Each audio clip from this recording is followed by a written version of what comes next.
to the Monday, November 10th City Council meeting at 6:30 p.m. We'll call this meeting to order. Madam Clerk, please call the roll. Councilor Ash. Councilor Campbell. Present. Thank you. Councilor Devine. Councilor DeBona. Present. Councilor Harris.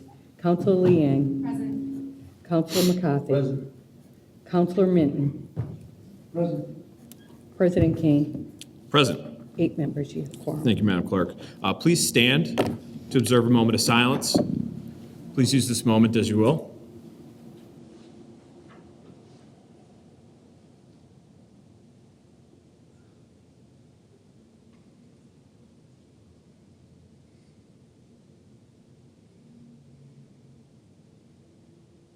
Please turn to the flag for the Pledge of Allegiance. Pledge allegiance to the flag of the United States of America and to the republic for which it stands, one nation, under God, indivisible, with liberty and justice for all. Madam Clerk, please read the open meeting law. Pursuant to the open meeting law, any person may make an audio or video recording of this public meeting or may transmit the meeting through any medium. Attendees are therefore advised that such recordings or transmissions are being made, whether perceived or unperceived by those present, and are deemed acknowledged and permissible. Thank you, Madam Clerk. First item on the agenda.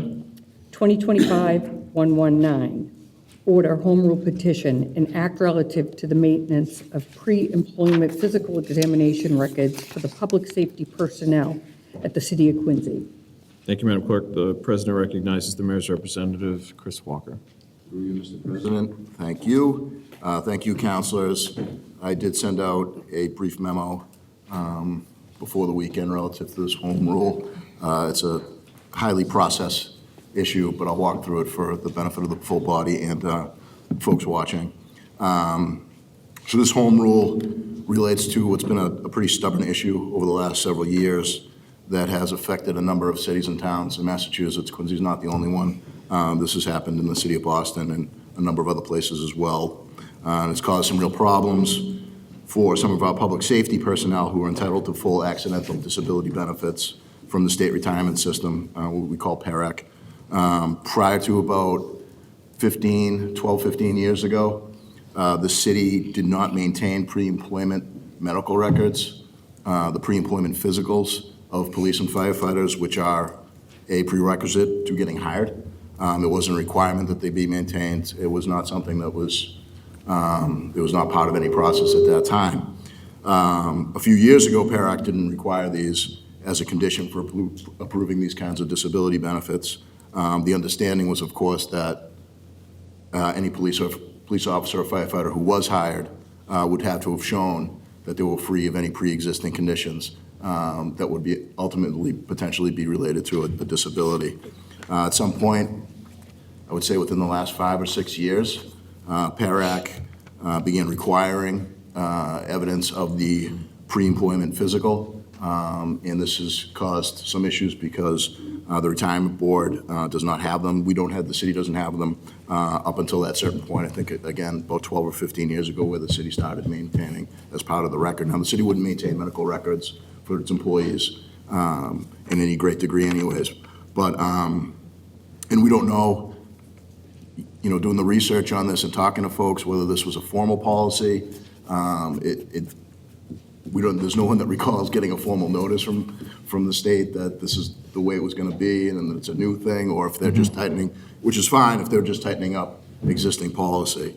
That's when, the issue started, when police officers and firefighters that have been otherwise deemed disabled and entitled to these benefits have been denied by PARAC on multiple occasions, even after being approved by the local retirement board for the disability pension.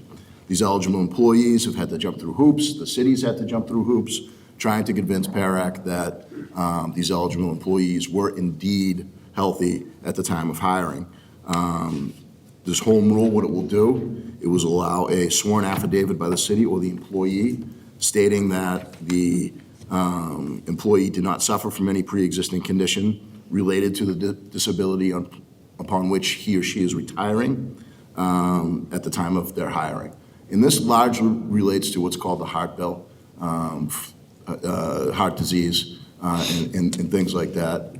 As this body knows, police and firefighters are entitled to disability accidental disability for various maladies that we believe that they obtain while on the job, while working, and heart disease is one of them. We developed this home rule petition in conjunction with the lawyers for Local 792, our firefighters union, and I see President Bose with us in the audience this evening, and the two police unions who are also here with us this evening. We worked with their lawyer, who has been working on this issue in other cities and towns across Massachusetts, and it has worked effectively in those places to date. There is a statewide bill, I believe, pending that would solve this issue, but that has not come to fruition.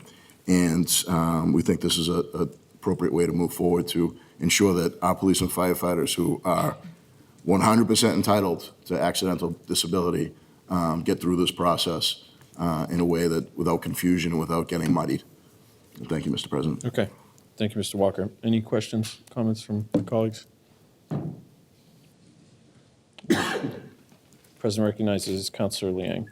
Thank you, Mr. President. I mean, I think, thank you for the explanation of this and walking us through what has been effective in other communities. I think we all know that, our first responders are the ones that put their lives on the line every single day to make sure that ours are safe. And I do not see why we wouldn't want to move forward to reduce the barriers for them to get proper compensation and care when they need it the most. And so I would like to make a motion to approve this.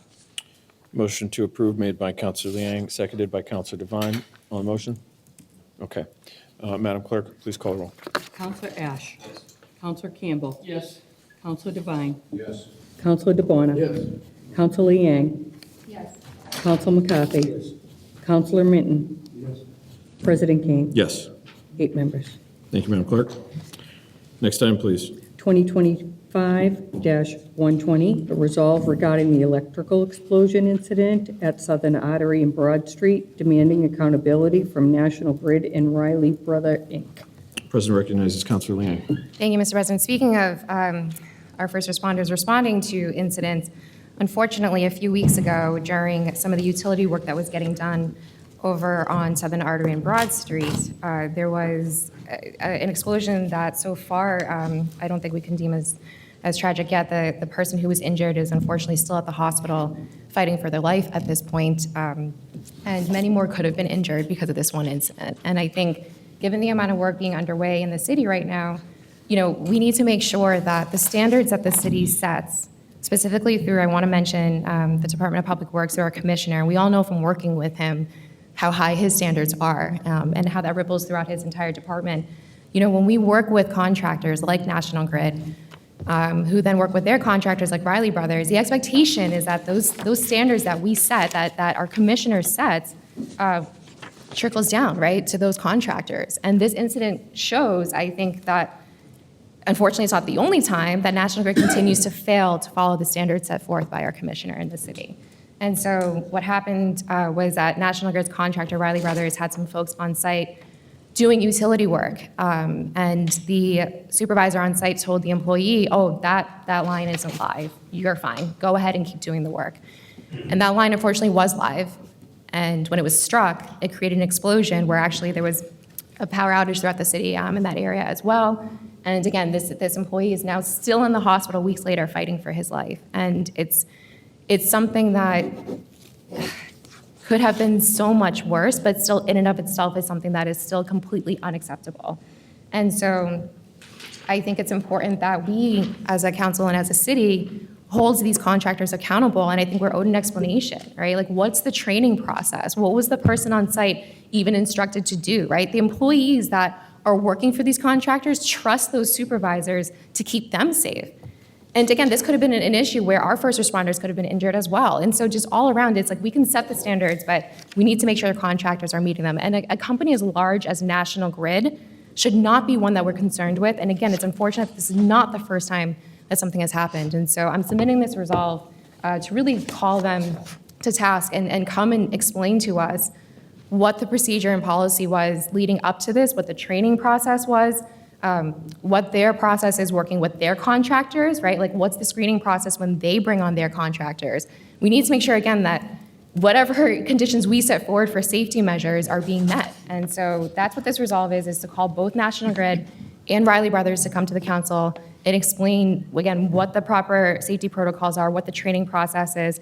And the second half of the resolve is to have DPU, the Department of Public Utilities for the state, initiate a comprehensive investigation as well, because National Grid and Riley Brothers doesn't just operate in Quincy. Of course, I'm always selfish when it comes to Quincy. I want to make sure that we're doing everything we can to keep folks here safe, but it can't be ignored that National Grid and Riley Brothers does work across the Commonwealth, and they need to be held accountable for that as well. And so with that, I'd like to make a motion to not only pass this resolve, but to put it into committee so that hopefully at a future hearing, maybe in December, National Grid and Riley Brothers can come and explain themselves. So with that, I'd like to make a motion to approve and to move into ordinance committee. Thank you, Councilor Liang. Motion to approve and seconded, motion approved by Councilor Liang, seconded by Councilor DeBona. On the motion, President recognizes Councilor Ash. Thank you, Councilor Liang, for submitting this resolve. My question would just be, what happens if we don't get representatives to come to that ordinance committee meeting? In cases like this, obviously, this is the first resolve that's drafted in this fashion, that I've reviewed in my time on the council. So my question really would just be, in cases like this, what happens if we don't get somebody from National Grid or Riley Brothers to come to that meeting?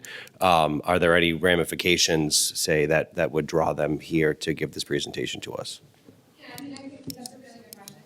I think that, as of right now, the resolve is giving them an opportunity to do the right thing and to show up. Should they not, I believe the second part of this is still pertinent, where we really lean on the state to do a full investigation for their work statewide, not just in Quincy.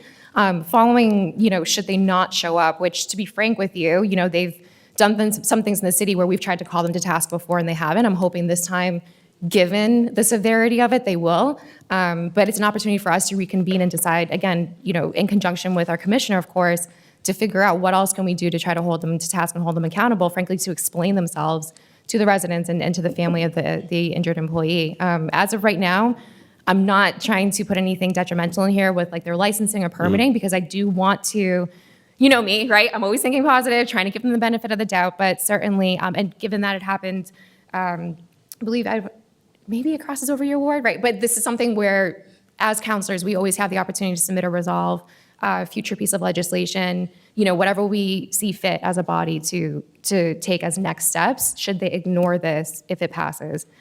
So that's a really long-winded way of saying, there's nothing specific outlined in here as, I guess, like a punishment if they don't show up, because I want to give them the benefit of the doubt here, but that doesn't mean that that's not on the table should they decide not to come. Got it. Thank you.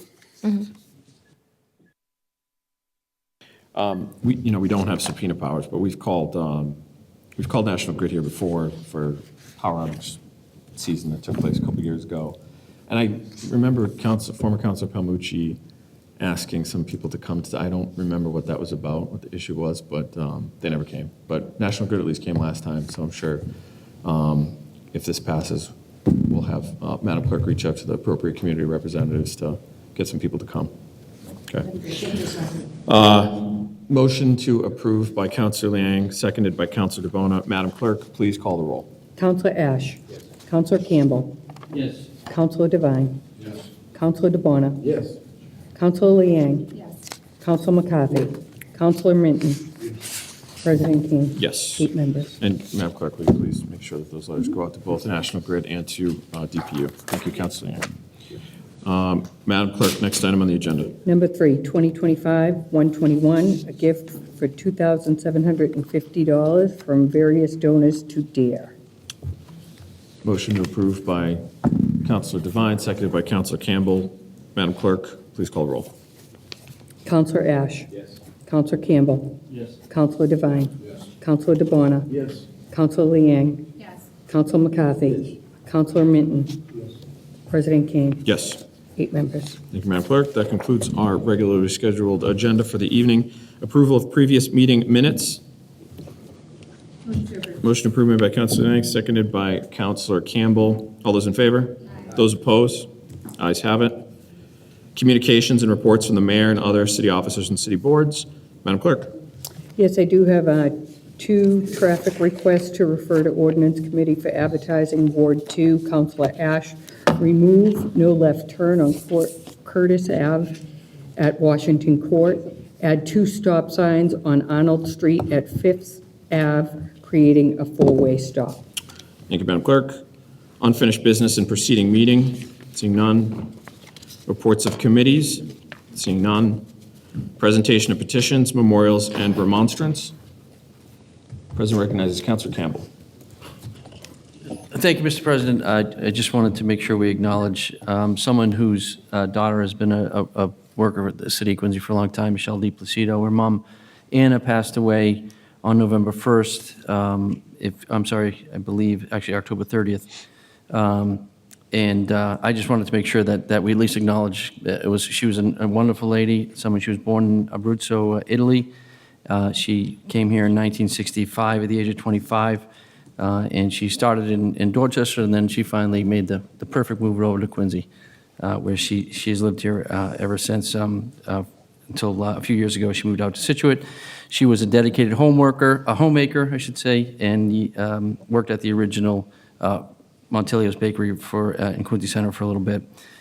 She was the mom of Rose Grata, Maria Fulciniti. Oh, my Italian heritage is really taking a hit right now. Michelle DiPlacido, and the grandmother of Juliana Sullivan, her husband Davis, Joseph Grata, and his wife Kimberly, and Emily, Anthony, Felicia, Gabriella, and Daniel.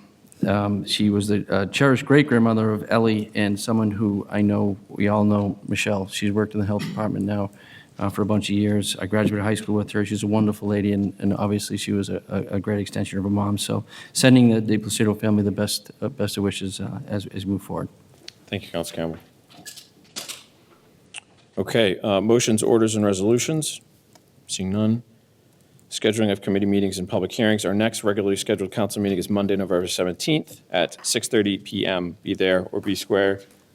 Motion to adjourn made by Councilor Liang, seconded by Councilor McCarthy. All those in favor? Those opposed?